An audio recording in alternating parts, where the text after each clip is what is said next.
সালামু আলাইকুম। পুলিশ পদোন্নতি প্রত্যাশী ভাই ও বোনেরা, আজকে আমি আপনাদের সড়ক পরিবহন আইনের কিছু দ্বারা গল্পের মাধ্যমে বোঝানোর চেষ্টা করব। গল্পটি হলো,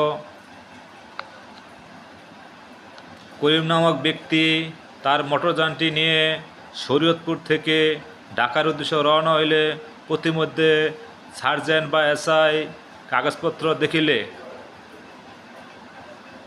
উক্ত যানবাহনটির রোড পারমিট নাই।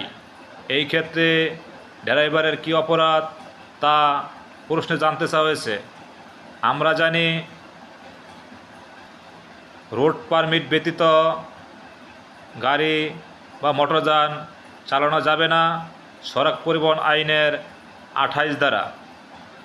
যে ব্যক্তি রোড পারমিট ব্যতীত গাড়ি পরিচালনা করেন সেই ব্যক্তি বা ড্রাইভার সড়ক পরিবহন আইনের 77 ধারা মোতাবেক শাস্তি ভোগ করিবে।